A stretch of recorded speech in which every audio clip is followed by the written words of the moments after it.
ഒരു എഞ്ചിനീയറാണ് നിങ്ങൾ. ഒരു എഞ്ചിനീയർ ആയിട്ട് തന്നെ ഓസ്ട്രേലിയയിലേക്ക് മൈഗ്രേറ്റ് ചെയ്യാനും നിങ്ങൾ ശ്രമിച്ചുകൊണ്ടിരിക്കുകയാണ് ഇപ്പോൾ. അങ്ങനെയാണെങ്കിൽ നിങ്ങളുടെ മുൻപിലേക്ക് വന്ന ഒരു ഓർഗനൈസേഷൻ്റെ പേരായിരിക്കും എഞ്ചിനീയേഴ്സ് ഓസ്ട്രേലിയ. എഞ്ചിനീയേഴ്സിൻ്റെ തന്നെ ക്വാളിഫിക്കേഷൻസ് ഒക്കെ തന്നെ കൺട്രോൾ ചെയ്യുന്നതും അതുപോലെ നിങ്ങൾ എഞ്ചിനീയർ ആയിട്ട് ഇവിടെ വർക്ക് ചെയ്യണമെങ്കിൽ നിങ്ങൾക്ക് ലൈസൻസ് തരുന്നതും ഒക്കെ എഞ്ചിനീയേഴ്സ് ഓസ്ട്രേലിയയാണ് ഇപ്പോൾ. അങ്ങനെ എഞ്ചിനീയേഴ്സ് ഓസ്ട്രേലിയയുടെ വെബ്സൈറ്റിൽ പോയി റീഡ് ചെയ്ത് കഴിഞ്ഞാൽ നിങ്ങൾക്ക് ഇൻഫർമേഷൻ ഒക്കെ തന്നെ അവരുടെ വെബ്സൈറ്റിൽ നിന്ന് ഒഫീഷ്യലായിട്ട് കിട്ടും. നിങ്ങൾ എന്തൊക്കെ കാര്യങ്ങളാണ് അറിഞ്ഞിരിക്കേണ്ടത് എഞ്ചിനീയേഴ്സ് ഓസ്ട്രേലിയയെക്കുറിച്ച്, ഏത് മെമ്പർഷിപ്പാണ് എടുക്കേണ്ടത്, മെമ്പർഷിപ്പ് എടുക്കണോ വേണ്ടയോ, ഇങ്ങനത്തെ ഒക്കെ കാര്യങ്ങളാണ് ഞാൻ ഒരു 4-5 വർഷം മുൻപ് മൈഗ്രേറ്റ് ചെയ്തപ്പോൾ എൻ്റെ മനസ്സിലേക്ക് ഉണ്ടായ ക്വസ്റ്റ്യൻസ് എന്ന് പറയുന്നത്. അത് ഒരു മൈഗ്രേഷൻ ഏജൻസി നിങ്ങൾക്ക് പറഞ്ഞു തരാനുള്ള സാധ്യതയില്ല. മൈഗ്രേഷൻ ഏജൻസി എന്ന് പറയുന്നത് മൈഗ്രേഷൻ പ്രോസസ്സിനെ ഹെൽപ്പ് ചെയ്യാൻ വേണ്ടിയാണ്. ഈ പറഞ്ഞ അതിനുശേഷമുള്ള നിങ്ങളുടെ പ്രൊഫഷണൽ കരിയർ ലൈഫിൽ എഞ്ചിനീയേഴ്സ് ഓസ്ട്രേലിയയുടെ ഇമ്പോർട്ടൻസ് എന്താണ്, ആ മെമ്പർഷിപ്പിൻ്റെ പ്രത്യേകത എന്താണ്, ഏത് മെമ്പർഷിപ്പാണ്, ഇങ്ങനത്തെ കാര്യങ്ങളൊക്കെ എക്സ്പീരിയൻസ്ഡ് ആയിട്ടുള്ള ഒരാൾക്ക് മാത്രമേ പറഞ്ഞു തരാൻ സാധിക്കുകയുള്ളൂ. അത് നിങ്ങൾക്ക് പറഞ്ഞു തരിക എന്നുള്ളതാണ് ഈ വീഡിയോയുടെ ഉദ്ദേശം. എൻ്റെ ചാനൽ ആദ്യമായിട്ട് വാച്ച് ചെയ്യുന്നവർക്ക് നമസ്കാരം. എൻ്റെ പേര് ജോസി. ഞാൻ ഒരു ഇലക്ട്രിക്കൽ എഞ്ചിനീയറാണ്. കേരളത്തിൽ നിന്ന് പഠിച്ചിറങ്ങിയ ഒരു ഇലക്ട്രിക്കൽ എഞ്ചിനീയർ. അതിനുശേഷം 4-5 വർഷം ഞാൻ ഇന്ത്യയിലും ദുബായിലും ഒക്കെ വർക്ക് ചെയ്ത് അതിനുശേഷമാണ് ഓസ്ട്രേലിയയിലേക്ക് ഇലക്ട്രിക്കൽ എഞ്ചിനീയർ ആയിട്ട് മൈഗ്രേറ്റ് ചെയ്തത്. അങ്ങനെ മൈഗ്രേറ്റ് ചെയ്യുന്ന സമയത്ത് എൻ്റെ മനസ്സിലൂടെ വന്ന കുറേ ക്വസ്റ്റ്യൻസ്. എഞ്ചിനീയേഴ്സ് ഓസ്ട്രേലിയ എന്നത് ഓസ്ട്രേലിയയിലുള്ള എഞ്ചിനീയേഴ്സിൻ്റെ ഒരു പ്രൊഫഷണൽ ബോഡിയാണ്. ഓസ്ട്രേലിയയിലേക്ക് മൈഗ്രേറ്റ് ചെയ്യാൻ ആഗ്രഹിക്കുന്ന ഓവർസീസ് ആയിട്ടുള്ള എഞ്ചിനീയേഴ്സിന് വളരെ ക്രൂഷ്യൽ ആയിട്ടുള്ള ഒരു ഓർഗനൈസേഷനാണ്. അവരെ പറ്റി കറക്റ്റായിട്ട് അറിഞ്ഞിരിക്കുക എന്നുള്ളത് എഞ്ചിനീയേഴ്സ് മസ്റ്റായിട്ടും ചെയ്യേണ്ട കാര്യമാണ് മൈഗ്രേഷൻ ചെയ്യുന്നതിന് മുൻപ്. എഞ്ചിനീയേഴ്സ് ഓസ്ട്രേലിയ ചെയ്യുന്ന കുറച്ച് മേജർ ആയിട്ടുള്ള കാര്യങ്ങൾ ഇപ്പോൾ പറയാം. ഒന്ന്, ഓസ്ട്രേലിയയിൽ തന്നെയുള്ള എഞ്ചിനീയറിംഗ് കോഴ്സസിനെ അക്രഡിറ്റ് ചെയ്യുക. നിങ്ങൾക്കറിയാം, നിങ്ങൾ വരുന്ന യൂണിവേഴ്സിറ്റികളും നിങ്ങൾ വരുന്ന കോഴ്സുകളും സെലക്ട് ചെയ്യുന്നതിന് മുൻപ് നിങ്ങൾ ചെയ്യേണ്ട ഒരു കാര്യം എന്ന് പറയുന്നത് അക്രഡിറ്റഡ് ആണോ എന്നുള്ളത് ചെക്ക് ചെയ്യുക. ആ അക്രഡിറ്റേഷൻ കൊടുക്കുന്നത് എഞ്ചിനീയേഴ്സ് ഓസ്ട്രേലിയയാണ്. രണ്ടാമത്തേത്, ഓവർസീസ് ആയിട്ടുള്ള എഞ്ചിനീയേഴ്സിൻ്റെ ക്വാളിഫിക്കേഷനെ അസസ് ചെയ്യുക. അതാണ് നമ്മൾ മൈഗ്രേറ്റ് ചെയ്യുമ്പം ആ എഞ്ചിനീയേഴ്സ് ഓസ്ട്രേലിയ ആയിട്ടുള്ള നമ്മളുടെ ഫസ്റ്റ് ഇൻട്രാക്ഷൻ വരാൻ സാധ്യതയുള്ളത്. സ്കിൽഡ് മൈഗ്രേഷൻ അസസ്മെൻ്റ് എന്നാണ് ഇതിനെ പറയുന്നത്. മൂന്നാമത്, എഞ്ചിനീയറിംഗ് പ്രാക്ടീസസിന് അക്രോസ് ആയിട്ട് ഒരു സ്റ്റാൻഡേർഡ് കൊണ്ടുവരിക.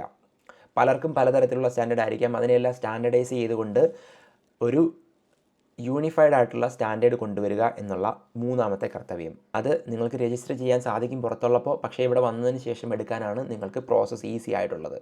അതിൻ്റെ ഇമ്പോർട്ടൻസ് എന്താണെന്ന് ഞാൻ വഴിയെ പറയുന്നതായിരിക്കും. ഒന്നാമത്തെ മെമ്പർഷിപ്പ് എന്ന് പറയുന്നത് ഗ്രാജുവേറ്റ് മെമ്പർഷിപ്പ്.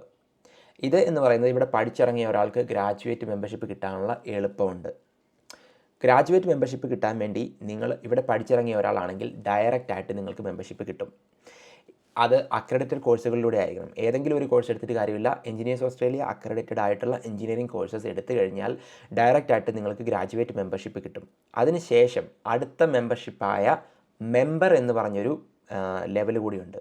അതിലേക്ക് നിങ്ങൾക്ക് ഡയറക്റ്റായിട്ട് അസസ് ചെയ്യപ്പെടാം. അതല്ലാന്നുണ്ടെങ്കിൽ നിങ്ങൾക്ക് ഗ്രാജുവേറ്റ് നിങ്ങൾക്ക് കിട്ടിയിട്ടുണ്ടെങ്കിൽ ഡയറക്റ്റായിട്ട് നിങ്ങൾ മെമ്പറിലേക്ക് കൺവേർട്ട് ചെയ്യപ്പെടും നിങ്ങൾക്കൊരു ജോലി കിട്ടി കഴിഞ്ഞതിന് ശേഷം.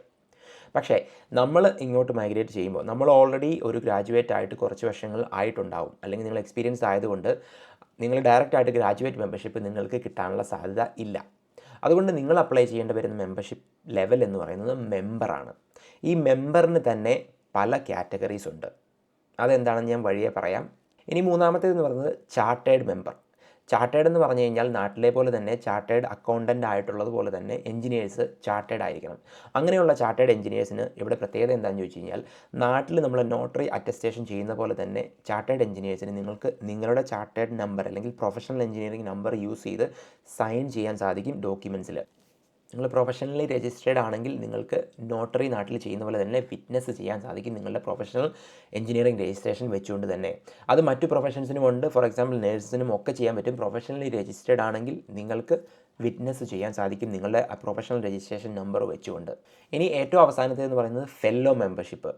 അത് നിങ്ങളിവിടെ അധികം നാളായി എക്സ്പീരിയൻസ്ഡ് ആയിട്ട് 10-20 വർഷമായി എങ്കിൽ ഡയറക്റ്റായിട്ട് എടുക്കാൻ പറ്റുന്ന ഒരു മെമ്പർഷിപ്പാണ്.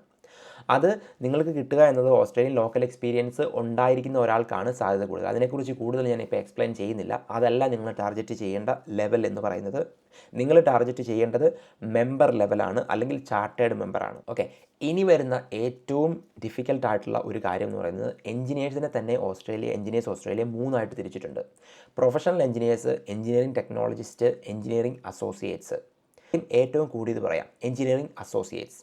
ഈ എഞ്ചിനീയറിംഗ് അസോസിയേറ്റ്സ് എന്ന് പറയുന്നത് വളരെ ഡീറ്റെയിൽഡ് ആയിട്ട് നമ്മുടെ ഫീൽഡിൽ എക്സ്പീരിയൻസ് ഉള്ള ആൾക്കാരാണ്.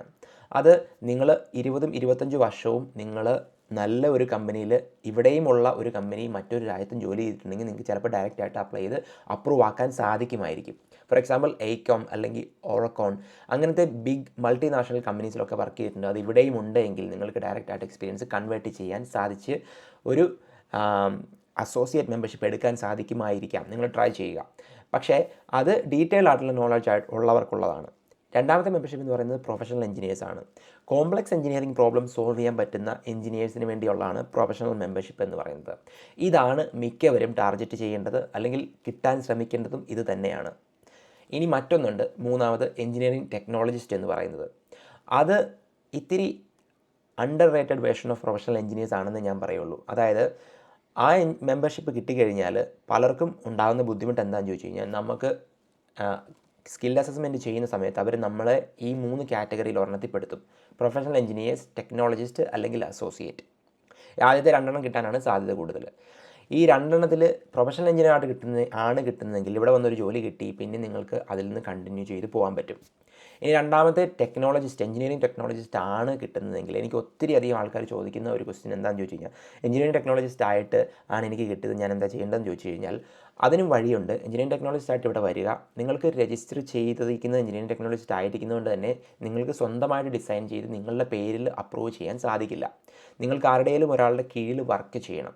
ആ മെമ്പർഷിപ്പ് കിട്ടിയാലും കിട്ടിയില്ലെങ്കിലും നിങ്ങൾ ഒരാളുടെ പേരിൽ വർക്ക് ചെയ്യേണ്ടി വരും. അതുകൊണ്ട് ആ മെമ്പർഷിപ്പിന് വേണ്ടി പൈസ കൊടുത്ത് മെമ്പർഷിപ്പ് എടുക്കാതിരിക്കുക. ഇവിടെ വരിക, ഒരാളുടെ കീഴിൽ, ഒരു ചാർട്ടേഡ് ആയിട്ടുള്ള അല്ലെങ്കിൽ പ്രൊഫഷണൽ എഞ്ചിനീയറിംഗ് മെമ്പർഷിപ്പുള്ള ഒരാളുടെ കീഴിൽ ഒരു 1-2 വർഷം വർക്ക് ചെയ്ത് കഴിയുമ്പോൾ നിങ്ങൾക്ക് എഞ്ചിനീയറിംഗിന് പ്രൊഫഷണൽ എഞ്ചിനീയറായിട്ട് കൺവേർട്ട് ചെയ്യാനുള്ള ഒരു പാത്വേ എഞ്ചിനീയേഴ്സ് ഓസ്ട്രേലിയ തരുന്നുണ്ട്. ആ പാത്വേയിലൂടെ കൺവേർട്ട് ചെയ്തതിന് ശേഷമാണ് നിങ്ങൾക്കൊരു പ്രൊഫഷണൽ എഞ്ചിനീയറിംഗ് നമ്പർ കിട്ടി നിങ്ങൾ സ്വന്തമായിട്ട് നിങ്ങളുടെ ഡ്രോയിങ്ങിൽ, ഡിസൈൻസിൽ സൈൻ ചെയ്യുന്നത്.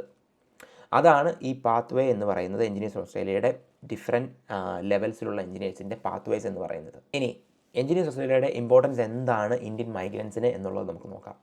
ഒന്നാമത്തെ കാര്യം, ഓസ്ട്രേലിയയിൽ കണ്ടിന്യൂസ് ആയിട്ട് നിങ്ങളുടെ ജീവിതകാലം മുഴുവൻ എഞ്ചിനീയറായിട്ട് വർക്ക് ചെയ്യാൻ ആഗ്രഹിക്കുന്നവരാണെങ്കിൽ എഞ്ചിനീയേഴ്സ് ഓസ്ട്രേലിയ മെമ്പർഷിപ്പ് എടുത്തുകൊള്ളുക. കാരണം അവർ കണ്ടിന്യൂസ് ആയിട്ട് ഡെവലപ്പ് ചെയ്ത് ഓരോ എഞ്ചിനീയേഴ്സിനെയും അവരുടെ കാറ്റഗറിയിലേക്ക് അവർ പെടുത്തുന്നുണ്ട്. അതുകൊണ്ട് തന്നെ ഫ്യൂച്ചറിൽ ഈ മെമ്പർഷിപ്പ് വളരെ ഇമ്പോർട്ടൻ്റ് ആയിട്ട് വരാനുള്ള സാധ്യതയുണ്ട്. രണ്ടാമത്തേത് NER എന്നുണ്ട് ഒരു സാധനമുണ്ട്, അതായത് നാഷണൽ എഞ്ചിനീയറിംഗ് രജിസ്റ്റർ. ഈ രജിസ്റ്റർ അതിൽ കയറി പറ്റണമെങ്കിൽ തന്നെ നിങ്ങൾ എഞ്ചിനീയേഴ്സ് ഓസ്ട്രേലിയയാണ് സമീപിക്കേണ്ടി വരുന്നത്.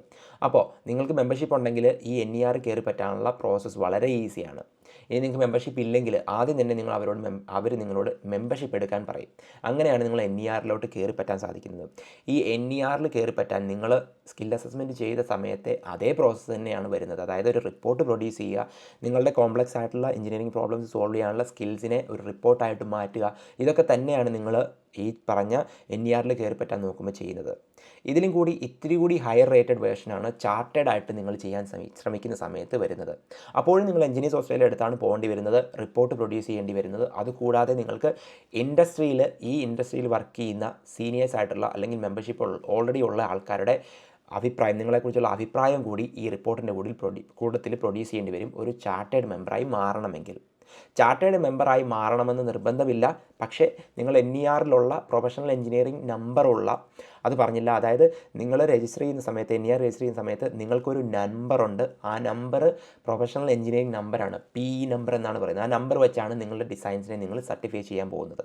അതില്ലാത്തിടത്തോളം കാലം നിങ്ങൾക്ക് സ്വന്തമായിട്ട് പ്രൊഫഷണൽ എഞ്ചിനീയറിംഗ് ഡിസൈൻസ് മറ്റൊരാൾക്ക് കൊടുക്കാനുള്ള ലീഗൽ അവകാശം ഇല്ല. ഓസ്ട്രേലിയയിൽ വരുന്നവർക്ക് ജോബ് ഓപ്പർച്യൂണിറ്റീസിൻ്റെ ഒരു പേഴ്സൻറ്റേജ് എങ്ങനെയാണെന്ന് നമുക്ക് നോക്കാം. അതായത് 33% നമ്മൾ പുറത്തുനിന്ന് വന്ന ഓരോ ഓവർസീസ് എഞ്ചിനീയർ ആണെങ്കിൽ 33% ഇങ്ങനെ വരുന്ന എഞ്ചിനീയേഴ്സിനും ജോലി കിട്ടുന്നത് നെറ്റ്വർക്കിംഗ് വഴിയാണ്. അത് എഞ്ചിനീയേഴ്സ് ഓസ്ട്രേലിയയ്ക്ക് ഇഷ്ടം പോലെ നെറ്റ്വർക്കിംഗ് ഈവൻറ്റ്സ് എപ്പോഴും കാണാറുണ്ട്. എഞ്ചിനീയേഴ്സ് ഓസ്ട്രേലിയയുടെ വെബ്സൈറ്റിൽ പോവുക, നെറ്റ്വർക്കിംഗ് ഈവൻറ്റ്സ് ഉണ്ട്. അതിൽ മെമ്പർ ആയിട്ടുള്ളവർക്ക് ഫ്രീ ആയിരിക്കും മിക്കപ്പോഴും. പക്ഷേ മെമ്പർഷിപ്പിന് വർഷം ഒരു $500-600 വരും. അതെടുക്കാത്തവർക്ക് $10-30 ഈവൻറ്റ്സിന് വരാറുള്ളത്. ഇവിടെ വന്നതിന് ശേഷമുള്ള ആൾക്കാർക്കാണ് ഞാൻ പറയുന്നത്. അവർക്ക് പേഴ്സണായിട്ട് അറ്റൻഡ് ചെയ്യാൻ സാധിക്കും. അതുപോലെ വെബിനാർസും ഒക്കെ അവർക്കുണ്ട്. അത് അറ്റൻഡ് ചെയ്താൽ കൂടുതൽ ആൾക്കാരുമായിട്ട് നമുക്ക് കണക്ഷൻ കിട്ടും. അപ്പോൾ ചാൻസസ് കൂടുകയാണ് ചെയ്യുന്നത്. രണ്ടാമത്തേത്, 37% ആൾക്കാർക്ക് ജോലി കിട്ടുന്നത് സീക്ക് ആൻഡ് ലിങ്ക്ഡിൻ വഴിയാണ്. ഈ രണ്ട് പ്ലാറ്റ്ഫോംസ് നിങ്ങൾക്ക് അറിയാമെന്ന് ഞാൻ വിശ്വസിക്കുന്നു. ഇവിടെ വന്നവരും യൂസ് ചെയ്യുന്ന അല്ലെങ്കിൽ പുറത്തുനിന്ന് ജോലി അപ്ലൈ ചെയ്യുന്നവരും യൂസ് ചെയ്യുന്ന 2 പ്ലാറ്റ്ഫോംസാണ്. ലിങ്ക്ഡിൻ്റെ ഇമ്പോർട്ടൻസ് ഞാൻ പറയേണ്ട ആവശ്യമില്ലല്ലോ. ലിങ്ക്ഡിന് വളരെയധികം യൂട്ടിലൈസ് ചെയ്യുന്ന ഒരു പ്ലാറ്റ്ഫോമാണ് ഓസ്ട്രേലിയയിൽ, പ്രത്യേകിച്ച് എഞ്ചിനീയറിംഗ് സർവീസസിൽ. റിക്രൂട്ട്മെൻറ്റ് ഏജൻസീസാണ് അടുത്തത്. ഇനി റിക്രൂട്ട്മെൻറ്റ് ഏജൻസിയുടെ ഒരു പ്രത്യേകത എന്താണെന്ന് ചോദിച്ചാൽ, നിങ്ങൾ ആദ്യമായിട്ട് വരുന്നവർക്ക് മനസ്സിലാക്കിയിരിക്കുന്ന ഒരു കാര്യം, അവർ നിങ്ങളെ ആദ്യം വിളിക്കുന്നത് ജോലി തരാൻ വേണ്ടി ആയിരിക്കണമെന്നില്ല. ചിലപ്പോൾ സ്പെസിഫിക് ആയിട്ടുള്ള ജോലിക്ക് വേണ്ടി ആയിരിക്കാം അവർ സെർച്ച് ചെയ്യുന്നത്. പക്ഷേ അവർ മിക്കപ്പോഴും ചെയ്യുന്നത് നിങ്ങളുടെ ആ ഡേറ്റ അവർ കളക്ട് ചെയ്ത് അവരുടെ ഒരു പ്ലാറ്റ്ഫോമിൽ വയ്ക്കും. അതിനുശേഷം അങ്ങനെ ഒരു റോൾ അവർ കാണുമ്പോൾ അവർ നിങ്ങളെ കോൺടാക്റ്റ് ചെയ്യുകയാണ് മിക്കപ്പോഴും ഓസ്ട്രേലിയയിൽ സംഭവിക്കാറുള്ളത്. എൻ്റെ എക്സ്പീരിയൻസിൽ അങ്ങനെയാണ്. എൻ്റെ സുഹൃത്തുക്കൾ കുറച്ച് പേർ വന്നവരും പറഞ്ഞത് അങ്ങനെയാണ്. ആദ്യം അവർ വിളിക്കുന്നത് നിങ്ങളുടെ എക്സ്പീരിയൻസ് എന്താണെന്ന് മനസ്സിലാക്കുക, നിങ്ങളുടെ ഫീൽഡ് ഏതാണെന്ന് മനസ്സിലാക്കുക, ഏത് ഫീൽഡാണ് കൂടുതൽ ചാൻസസ് ഉള്ളതെന്ന് മനസ്സിലാക്കുക, അല്ലെങ്കിൽ നിങ്ങളുടെ എക്സ്പീരിയൻസ് സ്കിൽ എവിടെയാണ് സൂട്ട് ചെയ്യുന്നത് അവർക്ക് മനസ്സിലാക്കാൻ വേണ്ടി മാത്രമാണ് അവർ വിളിക്കുന്നത്. അപ്പോൾ അവരെ ഡിമോട്ട് ചെയ്യുകയല്ല, അല്ലെങ്കിൽ അവരെ എനിക്ക് ജോലി നാളെ വേണമെന്ന് പറയുകയല്ല ചെയ്യേണ്ടത്. അവരെ കൂടുതൽ മനസ്സിലാക്കാൻ ശ്രമിക്കുക, അവർ പറയുന്ന കാര്യങ്ങൾ കൂടുതൽ മനസ്സിലാക്കാൻ ശ്രമിക്കുക, അതുപോലെ ആ ഫീൽഡ് എന്തൊക്കെയാണോ ഉള്ളതെന്ന് ശ്രമിക്കുക. പലപ്പോഴും ഈ റിക്രൂട്ട്മെൻറ്റ് ഏജൻസിയിലുള്ള ആൾക്കാർ ഒരു ഫ്രീ കോഫി നിങ്ങളുടെ കൂട്ടത്തിൽ വന്ന് കഴിക്കാൻ ആഗ്രഹിക്കുന്നവരാണ്. അത് നിങ്ങളെക്കുറിച്ച് കൂടുതൽ മനസ്സിലാക്കുക. ഒരു കോഫി വാങ്ങിച്ചു കൊടുക്കാൻ $10 നമുക്ക് ചിലവാകുള്ളൂ. പക്ഷേ ആ ഒരു റിക്രൂട്ടർ നിങ്ങൾക്ക് നല്ലൊരു ഇംപ്രഷൻ ഉണ്ടാക്കിയെടുക്കാൻ സാധിച്ചാൽ അയാൾക്ക് ഇഷ്ടം പോലെ കണക്ഷൻസ് ഉണ്ടാവും ഈ മാർക്കറ്റിൽ. അയാൾക്ക് നിങ്ങൾക്ക് ഒരു ജോലി നേടിത്തരാൻ സാധിക്കും. അതൊരു നല്ല വേ ഓഫ് നെറ്റ്വർക്കിംഗ് ആണ് ശരിക്കും പറഞ്ഞാൽ. നിങ്ങൾ വരുമ്പോൾ ചെയ്യേണ്ട ഒരു കാര്യമാണ് ഇങ്ങനെയുള്ള റിക്രൂട്ടേഴ്സുമായിട്ട് ലിങ്ക്ഡിനിൽ കണക്റ്റ് ആക്കുക. അതിനുശേഷം അവരുമായിട്ട് ചോദിക്കുക, do you have time for A coffee or meetup, കൂടുതൽ എക്സ്പ്ലെയിൻ ചെയ്യുക, എന്നെക്കുറിച്ച് കൂടുതൽ എക്സ്പ്ലെയിൻ ചെയ്യാൻ വേണ്ടി എന്നുള്ള രീതിയിൽ ചെയ്യുക. ജോലിക്ക് ഓപ്പർച്യൂണിറ്റീസ് ഉണ്ടാവണമെന്നൊന്നുമില്ല, ആൾക്കാർ തയ്യാറാവാൻ സാധ്യതയുണ്ട് പൊതുവെ. അപ്പോൾ നിങ്ങൾക്ക് ഇങ്ങനെയുള്ള കാര്യങ്ങൾ കൂടുതലായിട്ട് മനസ്സിലാക്കിയെന്ന് വിശ്വസിക്കുന്നു. എന്തെങ്കിലും സംശയങ്ങളുണ്ടെങ്കിൽ വീഡിയോയുടെ അടിയിൽ കമൻറ്റായിട്ട് ചോദിക്കുക. എഞ്ചിനീയേഴ്സ് ഓസ്ട്രേലിയയെക്കുറിച്ചുള്ളത് ഡെഫിനറ്റായിട്ട് ഞാൻ റെസ്പോണ്ട് ചെയ്യാൻ ശ്രമിക്കുന്നതായിരിക്കും. എനിക്ക് അറിയാവുന്ന കാര്യങ്ങൾ, അറിയത്തില്ലാത്ത കാര്യങ്ങൾ ഞാൻ ചോദിച്ച് മനസ്സിലാക്കി ശ്രമിക്കുന്നതാണ്. അതുകൂടാതെ എഞ്ചിനീയേഴ്സ് എങ്ങനെയാണ് മൈഗ്രേറ്റ് ചെയ്യേണ്ടത്, അതിൻ്റെ പ്രോസസ് എന്താണെന്നുള്ളത് എൻ്റെ ചാനലിൽ വീഡിയോ ഇട്ടിട്ടുണ്ട്. അത് ഞാനിപ്പോൾ സ്ക്രീനിൽ കാണിക്കാം, നിങ്ങൾക്ക് പോയി വാച്ച് ചെയ്യാം. അപ്പോൾ നിങ്ങൾക്ക് മനസ്സിലാവും എങ്ങനെയാണ് പ്രോസസ്സ് ഫോളോ ചെയ്യേണ്ടതെന്നുള്ളത്. നിങ്ങളുടെ ഫ്രണ്ട്സ് അല്ലെങ്കിൽ നിങ്ങളുടെ ഫാമിലി ആരെങ്കിലും എഞ്ചിനീയേഴ്സ് ഉണ്ടെങ്കിൽ ഈ വീഡിയോ ഒന്ന് ഷെയർ ചെയ്യാൻ ശ്രമിക്കുക. അവർക്കത് യൂസ്ഫുൾ ആയിക്കോട്ടെ. അപ്പോൾ അടുത്ത വീഡിയോയിൽ കാണുന്നത് വരെ thanks for watching. See you guys.